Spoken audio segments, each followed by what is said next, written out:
اللہ اللہ اللہ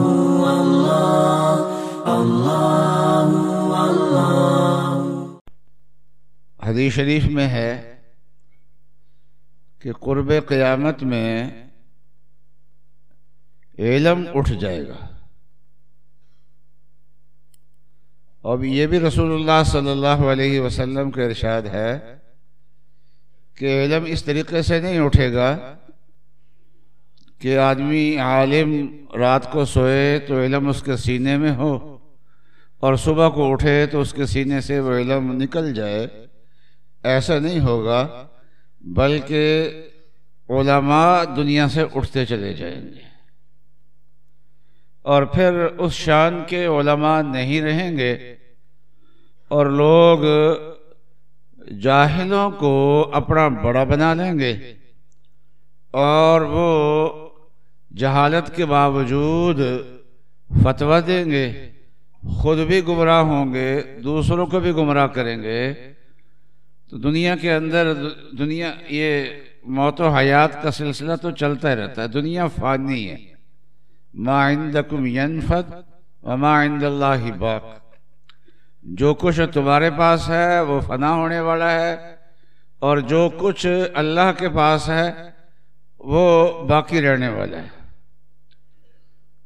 دنیا کے اندر یہ موت اور حیات کا سلسلہ چلتا رہتا ہے، لیکن عام آدمی کا اٹھ جانا، وہ ایک آدمی کی موت ہوتی ہے، اور اہل علم کا دنیا سے اٹھنا یہ علم کا نقصان ہے، اور علامات قیامت میں اس کو شمار کیا جاتا ہے۔ ہمارے والد صاحب رحمۃ اللہ علیہ فرمایا کرتے تھے کہ کوئی عالم جب دنیا سے جاتا ہے یا اللہ والا دنیا سے جاتا ہے، اس وقت اس بات سے بھی ڈرنے کی ضرورت ہے کہ ان کے جانے کے بعد قومی سطح پہ، ملکی سطح پہ فتنے نہ آئیں۔ اور فرمایا کہ اس کی وجہ یہ ہے کہ رسول اللہ صلی اللہ علیہ وسلم نے یہ دعا مانگی ہے کہ وَإِذَا أَرَدْتَ بِقَوْمٍ فِتْنَةً فَتَوَفَّنِي غَيْرَ مَفْتُونٍ، کہ اے اللہ جب آپ کسی قوم کو فتنے میں ڈالنا چاہیں تو مجھے اس فتنے کے آنے سے پہلے اٹھا لینا۔ میں کہ رسول اللہ صلی اللہ علیہ وسلم کی اتباع میں ہمارے اکابر اور ہمارے مشائخ وہ بھی یہ دعا مانگتے ہیں۔ اس لیے جب قومی سطح پہ کوئی فتنہ آنے والا ہوتا ہے تو اللہ تبارک و تعالیٰ اپنے نیک بندوں کو اٹھا لیتے ہیں ان کی اس دعا کی وجہ سے۔ اس لیے بھی دعا بھی کی جاتی ہے کہ اللہم لا تفتننا بعد، یا اللہ وہ چلے گئے ہیں اور ان کے جانے سے جو ہمیں صدمہ پہنچا ہے اس صدمے کا ہمیں اجر عطا فرمانا، اس سے ہمیں محروم نہ کرنا۔ اللہم لا تحرمنا اجرہ ولا تفتننا بعدہ، اور ان کے جانے کے بعد ہمیں فتنے میں نہ ڈالنا، ہماری فتنے سے حفاظت فرمانا۔ پھر علماء بھی دو قسم کے ہوتے ہیں، ایک وہ عالم ہے جو تدریس کی حد تک ہے، اور بعض لوگوں کو اللہ تعالیٰ نے یہ صلاحیت عطا فرمائی ہوتی ہے کہ وہ اپنی ذات میں انجمن ہوتے ہیں۔ ان ابراہیم کان امہ، ابراہیم علیہ السلام اکیلے ہی ایک امت تھے۔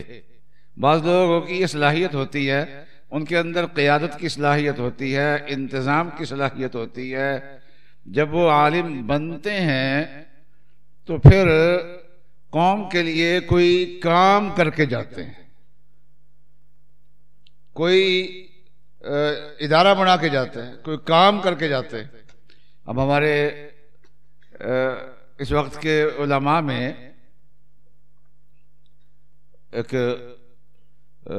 ڈاکٹر صاحب ہے کراچی میں، مدرسہ عائشہ ابن عباس جنہوں نے بنایا، ڈاکٹر امجد صاحب، تو بڑے خاندان کے آدمی ہیں۔ ان کے والد صاحب پاکستان کے وزیر اعظم رہے تھے، اور یہ امراض قلب کے ڈاکٹر تھے۔ میرا دورہ حدیث کا امتحان جو تھا شعبان میں ہوا تھا سن 1402 میں. اس وقت بھی میں ان کو آتا جاتا دیکھتا تھا، لیکن جماعت کے ساتھ تو وابستہ تھے، شاید اس وقت عالم نہیں تھے.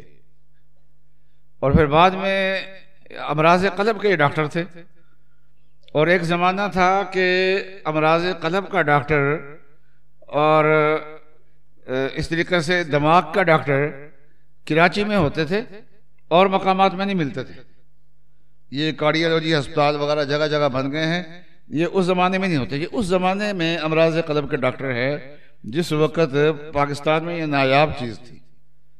پھر یہ عالم بنے، اور چونکہ اللہ تعالیٰ نے فطری طور پہ ان کے اندر قیادت کی صلاحیت رکھی تھی، تو اس وقت جو انہوں نے بنات کا مدرسہ بنایا،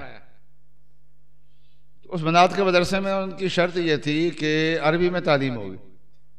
اس وقت یہ کراچی کے بڑے بڑے مدارس، اس میں عربی شعبہ، عربی والا جو شعبہ ہے جس کو معہد کہتے ہیں، یہ کسی بڑے ادارے میں بھی نہیں تھا، نہ چھوٹے ادارے میں نہ بڑے ادارے میں. تو ایسے حالات میں بنات کے لیے مدرس ملنا، بہرحال کراچی سے ان کو مدرس مل بھی گئے، پھر غیر ملکی مدرس بھی ان کے پاس آ گئے. تو یہ اس وقت انہوں نے یہ عربی میں تعلیم کا جو نظم ہے یہ اس وقت بنایا، اور بنات کے لیے بنایا جبکہ اس شہر کے اندر بھی اس کا رواج نہیں تھا.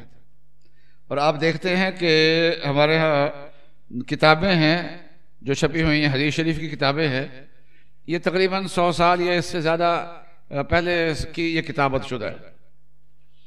اور اس کے بعد پھر ان کی دوبارہ کسی نے کتابت نہیں کرائی، ان کی تصاویر لے کے اب تک چھپتی ہوئی آ رہی ہے. ہماری جو سیاستہ کتابیں ہیں، بلکہ اب تک بھی میری اب نئی کتابیں چھپ رہی ہیں. لیکن یہ ہے کہ جب میں سبق پڑھانے بیٹھتا ہوں تو میں کہتا ہوں جیسی کتاب میں نے پڑھا تھا وہ مجھے دو.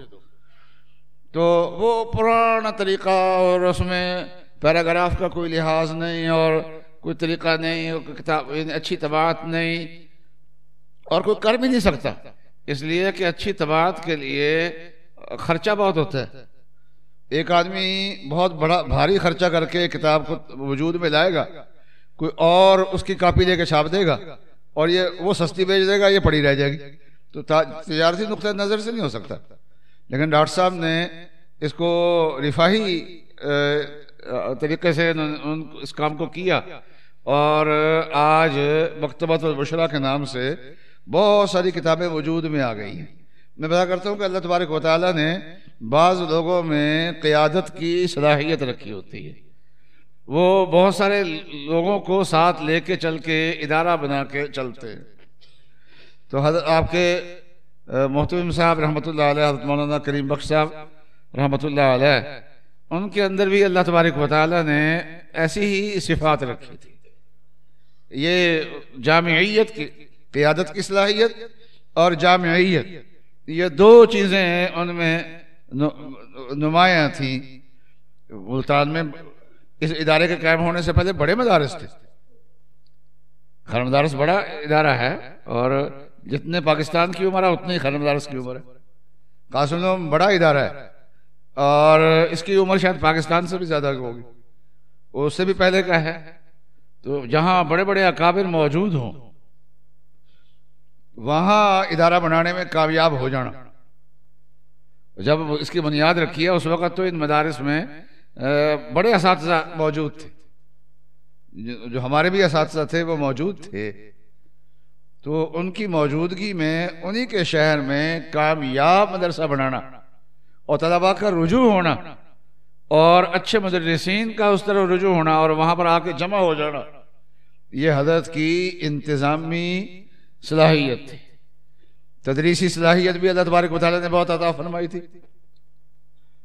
اور پھر ہمارے بر صغیر کے جو مدارس ہیں، ان کی خصوصیت یہ ہے، ہمارے اکابر نے جو وراثت میں ہمیں علم دیا ہے، تو اس میں علم اور تقوی اور رجوع اللہ، یہ چیزیں جو ہیں یہ ساتھ وراثت میں چھوڑی ہیں. حضرت تھانوی رحمۃ اللہ فرماتے ہیں کہ دنیا میں آپ اور علماء کو دیکھو گے، ممکن ہے کہ اس سے زیادہ مفسر آپ کو مل جائے، بہتر مفسر مل جائیں، اس سے اچھے محدث آپ کو مل جائیں۔ تو دارالعلوم دیوبند کی خصوصیت صرف اچھے مفسر ہونا نہیں ہے، بلکہ علم کے ساتھ ساتھ یہ اللہ والے بھی ہوتے تھے، اور حضرت نے اس کام کے ساتھ، یعنی اب یہ چہرے نظر آ رہے ہیں، آج کل مدارس کے اندر جو ہے وہ بگاڑ پیدا ہو رہا ہے، لیکن یہ ہے کہ مسنون، وضع، قطع، یہ چیزیں جو نظر آ رہی ہیں۔ پھر جماعت کے کام میں بھی حضرت کی دلچسپی بہت تھی، اور یہ وہ ہمارے اکابر کا کام ہے کہ جس کے ذریعے یہ چلتی پھرتی خانقاہ ہے۔ جیسے ایک تو ہسپتال ہوتا ہے نا، بلڈنگ بنی ہوئی ہے، اور ایک موبائل ہسپتال ہوتا ہے، اور اس میں چلتا پھرتا علاج کرنے والا۔ تو خانقاہیں بھی حضرت قادری صاحب فرماتے تھے کہ خانقاہیں بھی دو قسم کی ہیں، جس میں اصلاح ہوتی ہے بندے کی۔ ایک خانقاہیں تو وہ ہیں جو ایک جگہ متعین جگہ پہ بڑی ہوئی ہیں، اور حضرت مولانا الیاس صاحب نے جو خانقاہ چلائی ہے وہ چلتی پھرتی خانقاہ ہے، اور نام کا اس کا تبلیغی جماعت ہے، ورنہ اصل میں یہ اپنی اصلاح کا کام ہے۔ اور اس کے ساتھ جڑ کے ایسا نظام بنایا ہے کہ علماء اور ڈاکٹر حضرات، انجینئر حضرات، تعلیم یافتہ حضرات، غیر تعلیم یافتہ حضرات، سارے اس کے ساتھ وابستہ ہو جاتے ہیں۔ اور عرب اور عجم یہ وہ جماعت ہے کہ اس نے ویسے تو دنیا میں مختلف مکاتب فکر، بریلوی بھی آپ کو نظر آ جائیں گے دنیا میں، جہاں بھی جائیں گے اہل حدیث بھی آپ کو نظر آ جائیں گے، لیکن آپ کو بریلوی وہ نظر آئیں گے جو بر صغیر سے گئے ہوئے ہوں گے، یہاں سے گئے ہوئے ہوں گے دوسرے ممالک میں، لیکن ہماری جماعت نے وہاں کے لوگوں کو اٹھایا، عربوں کو اٹھا دیا اور انگریزوں کو اٹھا دیا، وہاں کے لوگوں کو اٹھا کے اس صف کے اندر لا کے کھڑا کیا، اور اس سرگرمی میں حضرت کا بہت بڑا حصہ ہے۔ تو اللہ تعالیٰ نے بہت زیادہ صلاحیت عطا فرمائی تھی۔ تو ایک تو ہمیں یہ دعا کرنی چاہیے، ہم سب ہی پسماندگاں میں شامل ہیں، متاثرین ہیں، ہم سب ہی غمگین ہیں، اور اس لیے یہ مولانا معاذ صاحب نے فرمایا کہ طلباء سے بات ہو جائے، تو میں نے جلدی ہاں کر دی، ورنہ تو میرا حوصلہ نہیں ہوتا، تو لیکن یہ ہے کہ میں نے اس لیے ہاں کر دی کہ جیسے مولانا سے تعزیت کرنے کی ضرورت ہے، اساتذہ سے تعزیت کرنے کی ضرورت ہے، ان طلباء سے بھی تعزیت کرنے کی ضرورت ہے۔ ایک تو ہم نے یہ جو صدمہ پہنچا ہے، اللہ تعالیٰ سے امید رکھنی چاہیے کہ اللہ تعالیٰ اس پہ ہمیں اجر عظیم عطا فرمائے، اللہم لا تحرمنا اجر۔ اور اس کے بعد ولا تفتنا بعد، اے اللہ ہمیں ان کے جانے کے بعد فتنے میں نہ ڈالنا۔ اور علماء کے جانے کے بعد کیا نقصان کیا ہوتا ہے؟ علم کا نقصان ہوتا ہے۔ وہ ماشاءاللہ بہت سارے علماء تیار کر کے گئے، ظاہراً نقصان نہیں ہے، لیکن ہمارے دو معیار دیکھے گئے ہیں، ایک قابلیت کا معیار اور ایک تقوی اور للہیت کا اور اخلاص کا معیار۔ یہ دو معیار دیکھے گئے ہیں ہمارے بڑے، ہمارے بزرگ۔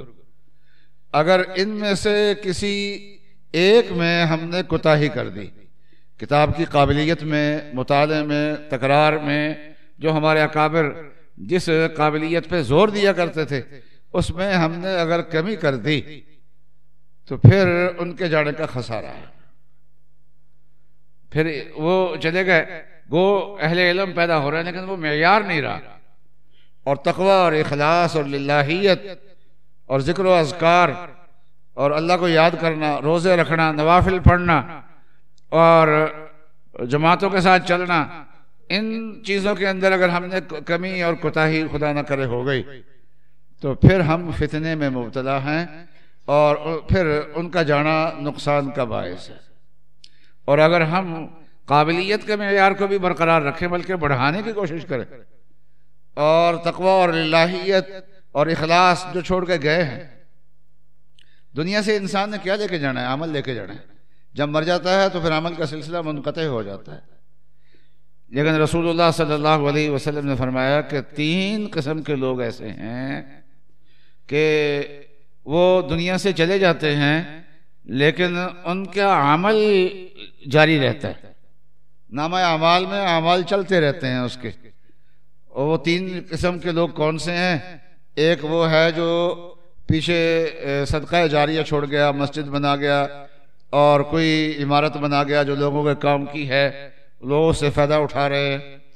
دوسرا علم ينتفع به، علم چھوڑ کے گیا جس سے نفع حاصل کیا جا سکے. اور تیسرا فرمایا کہ ولد صالح يدعو له، نیک اولاد چھوڑ کے گیا ہے تو جو اس کے لیے دعا کرتی ہے. اور الحمدللہ ہمارے حضرت مرحوم وہ کسی کو ایک ان 3 میں سے ایک نعمت میں مل جائے نا تو بہت بڑی بات ہے. وہ اپنے پیچھے 3 نعمتیں صرف چھوڑ کے گئے، وافر چھوڑ کے گئے اپنے پیچھے، وافر یہ 3 نعمتیں چھوڑ کے گئے ہیں. یہ عمارتیں ہیں، یہ تو صدقہ جاریہ ہے، جب تک یہ رہیں گی اور ان کو اس کا اجر ملتا رہے گا. پڑھائی ہو رہی ہے، طلبہ اس سے نفع اٹھا رہے ہیں، یہ ساری چیزیں فائدہ پہنچاتی رہیں گی انشاءاللہ. اور دوسرا علم جو چھوڑ کے گئے، اللہ کرے ہم لوگ جو ہیں اس کو آگے بڑھانے والے بڑھیں اور معیار وہ برقرار رکھنے والے بڑھیں ہم، اللہ کرے. اور تیسرے ان کی اولاد ہے ماشاءاللہ، جو نسبی اولاد ہے وہ بھی ہے ماشاءاللہ. اور یہاں بہت سارے اساتذہ ان کے شاگرد ہوں گے، وہ بھی ہیں. اور یہ جتنے بھی طلبہ بیٹھے ہیں یہ سب ان کی اولاد ہی ہیں جو ان کے لیے دعائیں کریں گے انشاءاللہ. اور تو یوں کہیے کہ رسول اللہ صلی اللہ علیہ وسلم نے جو عمل جاری کی جو 3 صورتیں بیان فرمائی ہیں تو حضرت کے اپنے پیچھے تینوں ہی چھوڑ کے گئے. تو بہرحال صدمے کی بات تو ہے. اور جب یاد آئے تو حضرت امام حسین رضی اللہ تعالی عنہ نے رسول اللہ صلی اللہ علیہ وسلم سے نقل کیا ہے. اور پھر حضرت امام حسین کی آگے صاحبزادی جو ہے اس کا نام بھی فاطمہ ہے، اس نے آگے اس حدیث کو نقل کیا ہے کہ رسول اللہ صلی اللہ علیہ وسلم نے فرمایا کہ جب صدمہ یاد آئے، اچانک یاد آ جاتا ہے بس اوقات، اور ایک ہول سا اٹھتا ہے اچانک بس اوقات، تو جب صدمہ دوبارہ یاد آئے اور انا للہ و انا الیہ راجعون پڑھ لیں تو پہلی مرتبہ صدمہ اولا پہ انا للہ پڑھنے پہ جو اجر ملا تھا وہی اجر اللہ تبارک و تعالیٰ دوبارہ جب وہ صدمہ یاد آتا ہے تو انا للہ دوبارہ پڑھیں گے تو اللہ تبارک و تعالیٰ وہی اجر دوبارہ عطا فرمائیں گے. آپ سب پڑھ لیں انا للہ و انا الیہ راجعون. اور حضرت جو ہیں وہ ما عندکم ینفد، وہ فنا والی جگہ سے بقا والی جگہ پہ گئے. الموت تحفۃ المومن، تحفۃ المومن الموت، مومن کا تحفہ جو ہے وہ موت ہے. انہوں نے بڑی محنت کی ہے، اب ان کے آرام کا وقت ہے. اور ہمارا کام یہ ہے کہ جو راستے پہ ہمیں جو راستہ ہمیں دکھا کے گئے ہیں ان راستوں پہ ہم چلتے رہیں. تو اللہ تبارک و تعالی آپ میں سے ہر ایک کو ان کا جانشین بنائے اور بڑا کام کرنے والا اللہ تبارک و تعالی ان کو بنائے آپ سب کو. تو میں بس یہ آپ سے ملاقات ہی مقصود تھی اور یہ تعزیتی چند کلمات کہنے مقصود تھے کیونکہ آپ بھی حضرت کے بچے ہیں اور آپ سے بھی ملاقات ہو گئی، مجھے کرا دی. اللہ تبارک و تعالی آپ کو عالم اور صالح بنائے، عالم اور صالح بنائے. الحمدللہ رب العالمین الرحمن الرحیم مالک یوم الدین ایاک نعبد و ایاک نستعین. اللہم صلی علی سیدنا و مولانا محمد وعلی آل سیدنا و مولانا محمد وبارک وسلم. اللہم اغفر لہ وارحمہ وعافہ واعف عنہ واکرم نزلہ ووسع مدخلہ واغسلہ بالماء والثلج ونقہ من الخطایا كما ينقى الثوب الأبيض من الدنس وباعد بينه وبين خطايا كما باعدت بين المشرق والمغرب. اللہم ابدلہ دارا خیرا من داری و اہلا خیرا من اہلی۔ اے ارحم الراحمین، حضرت رحمۃ اللہ علیہ یا اللہ ان کی حسنات کو اعلیٰ درجے میں قبول فرما دیجیے۔ یا اللہ زندگی میں جو کوتاہیاں ہوں یا اللہ ان سے درگزر فرما دیجیے۔ یا اللہ ان کے صدقات جاریہ کو قیامت تک جاری اور ساری فرما دیجیے۔ یا اللہ ہم سب کو حوصلہ عطا فرمائیے، ان کے گھر والوں کو حوصلہ عطا فرمائیے، ہمت عطا فرمائیے۔ یا اللہ ان کی روحانی برکات یا اللہ ان کے اس ادارے کے ساتھ یا اللہ شامل حال فرمائیے، ان کے شاگردوں کے ساتھ شامل حال فرما دیجیے۔ ہم نے سنا ہے کہ اللہ والوں کی برکات جانے کے بعد اور زیادہ بڑھ جاتی ہیں۔ یا اللہ اس کا نمونہ یا اللہ اس ادارے کو یا اللہ عطا فرمائیے، اس ادارے کو پہلے سے زیادہ یا اللہ ترقیات عطا فرمائیے۔ یا اللہ حضرت کے جو نسبی یا اللہ وارث ہیں اور علمی وارث ہیں، یا اللہ سب کو اپنی بارگاہ میں دین کے کام کے لیے قبول فرما دیجیے۔ ہر قسم کے فتنوں سے یا اللہ ہماری حفاظت فرمائیے۔ ہمارے جو اکابر اس وقت موجود ہیں یا اللہ ان کی قدر کرنے کی ہمیں توفیق عطا فرمائیے۔ وصلی اللہ تعالی علی خیر خلقہ سیدنا و مولانا محمد وعلی آلہ واصحابہ اجمعین، آمین برحمتک یا ارحم الراحمین۔ اللہ اللہ